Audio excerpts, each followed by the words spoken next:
Salut les amis, je suis ravie de vous retrouver aujourd'hui pour cette nouvelle vidéo. Alors, elle risque d'être un petit peu longue parce que j'ai fait beaucoup de recherches. Donc, écoutez, je vous conseille de bien vous installer et prenez un bon thé. Donc aujourd'hui, on va parler des causes et des solutions à la perte des cheveux. Voilà, pour ceux qui me suivent, vous savez que généralement, je vais faire des vidéos sur le bien-être, sur les soins, sur l'aromathérapie et sur des choses qui m'arrivent. Donc voilà, depuis quelques semaines, j'avais remarqué une perte inhabituelle de cheveux. Euh, Quand je dis inhabituelle, c'est parce que voilà, je suis habituée à en perdre, hein, je en retrouve partout dans l'appartement, sous la douche. Mais là, c'était vraiment plus que d'habitude et ça a commencé à m'inquiéter. Donc de là, j'ai fait des recherches. J'ai fait des recherches, je suis aussi allée en pharmacie. Et voilà, donc du coup aujourd'hui, c'est la raison pour laquelle je voulais faire une vidéo comme ça. Donc voilà, j'ai toutes mes notes. Comme vous voyez, il y en a pas mal, c'est pour ça que je vous dis de bien vous installer. Donc à savoir qu'en moyenne, on perd 50 à 100 cheveux par jour.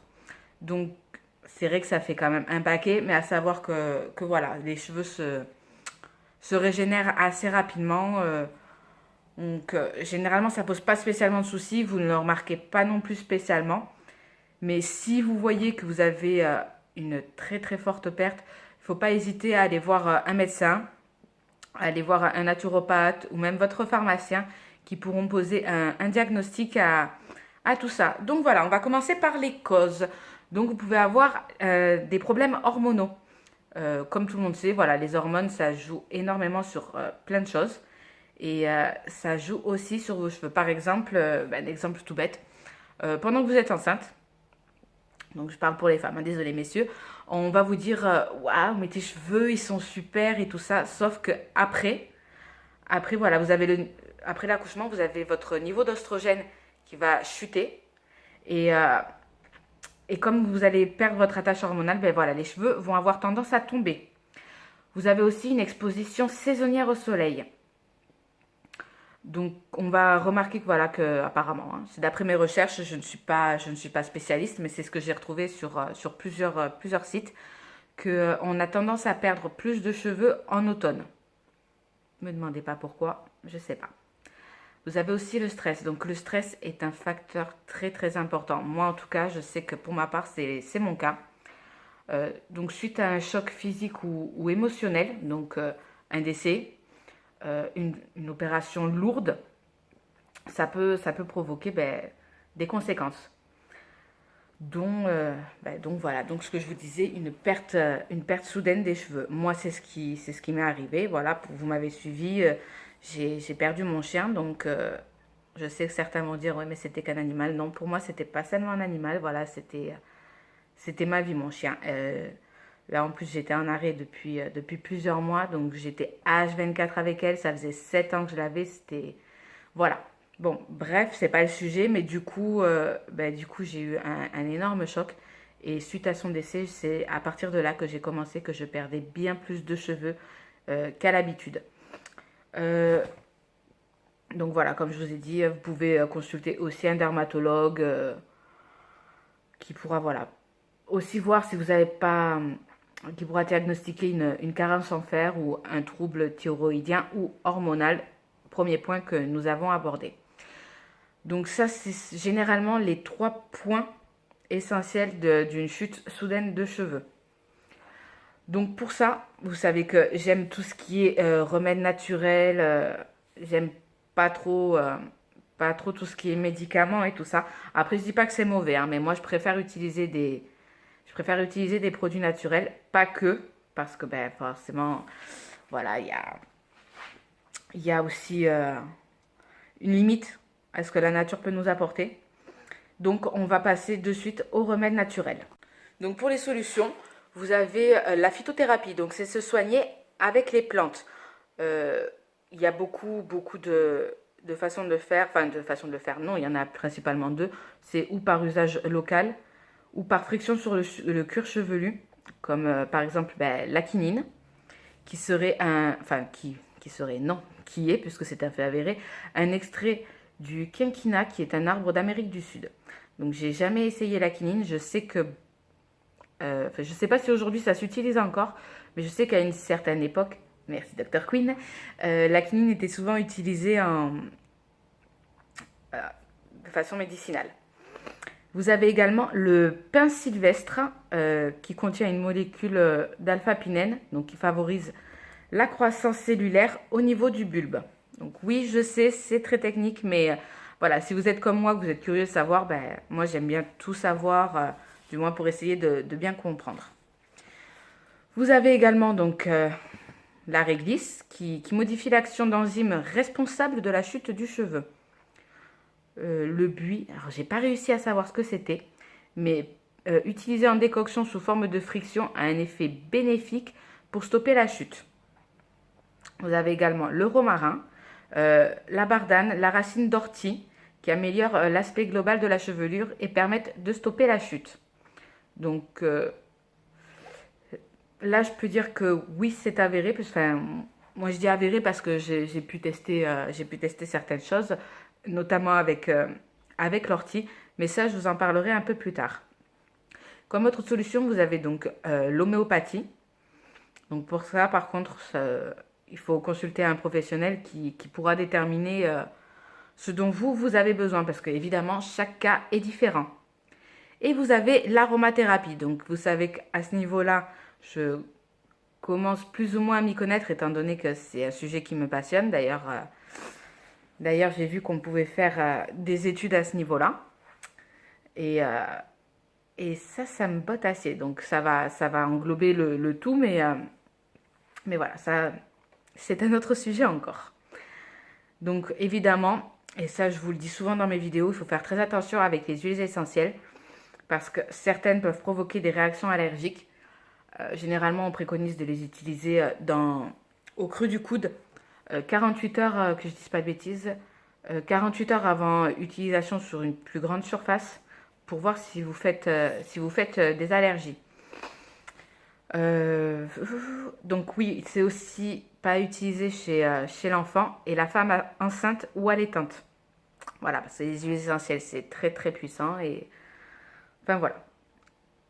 C'est pas quelque chose avec lequel on peut jouer, on s'apprenti pas non plus professionnel là-dedans, c'est pas mon cas. Moi, je suis pas là en train d'inventer mes recettes, je les prends principalement sur Aromazone, qui d'ailleurs je vous conseille est un site mais vraiment génial. Mais voilà, je fais pas un sponsor, c'est pas rien du tout, donc je commande moi mes huiles essentielles sur ce site, donc je trouve déjà qu'elles sont pas à un prix exorbitant et vous avez énormément de bons conseils. Donc pour ceux qui sont intéressés par tout ce qui est aromathérapie, franchement, je vous invite à aller sur le site et à découvrir tout ça.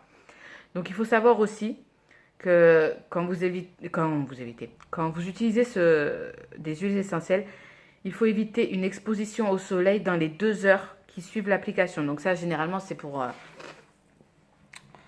voilà, une application. Moi, je le fais, mes soins à l'huile essentielle. Je sais que je ne sors pas spécialement de la maison, donc je risque pas grand-chose. Donc, je vais vous donner une petite sélection d'huiles essentielles pour les cheveux. Donc, vous avez l'huile essentielle d'ylang-ylang, qui a un pouvoir antioxydant. L'huile essentielle de romarin qui active la microcirculation au niveau du bulbe. Donc, le bulbe, c'est vraiment la racine de votre cheveu. L'huile essentielle de citron pour un effet tonique sur le cuir chevelu. Donc voilà, généralement, là je vous donne pas des recettes, ça s'utilise pas pur. Moi j'utilise dans des mélanges bien spécifiques. Vous avez aussi l'huile essentielle de cèdre accompagnée de l'huile essentielle de tétri et de palmarosa. Donc ça c'est un mélange que vous pouvez faire qui peut être utilisé dans un shampoing. Je précise bien un shampoing neutre. Allez pas acheter n'importe quel shampoing pour le faire, non. Et donc ça, ce sera dans un shampoing, pardon, je vais y arriver, pour une chute de cheveux sur un cuir chevelu gras. Voilà, c'est une petite recette, mais j'ai pas les doses parce que c'est pas moi le genre de soin que j'utilise. D'ailleurs, si moi vous avez fait déjà une vidéo sur la pousse des cheveux avec l'huile de moutarde, l'huile de ricin et l'huile de coco. À savoir que ça ne favorise pas seulement la pousse, puisque l'huile de ricin et tout ça, c'est pour restructurer le cheveu, enfin, ça va améliorer sa qualité. Donc, au niveau des huiles essentielles, comme je vous ai dit, vous pouvez demander conseil à votre pharmacien par rapport à certains principes actifs qui peuvent être, donc, comme je vous l'ai déjà dit, très puissants et incompatibles avec la prise de certains médicaments. Donc, ne jouez pas l'apprenti sorcier, ne faites pas ça au hasard. Ensuite, vous avez des huiles végétales. Donc, voilà, vous avez l'huile de ricin, l'huile de coco dont je vous ai déjà parlé. Donc, ça se fait par cure. Donc, les bains d'huile se font par cure 2 à 3 fois par semaine. Tout dépend de votre routine de shampoing. Moins vous en faites, et mieux c'est. Déjà, ça vous permettra d'avoir les cheveux qui regressent beaucoup moins vite et ça les abîmera beaucoup moins. Moi, je sais que je fais à peu près 2 shampoings par semaine. Il ne faut pas trop les laver parce que sinon, c'est pas bon non plus.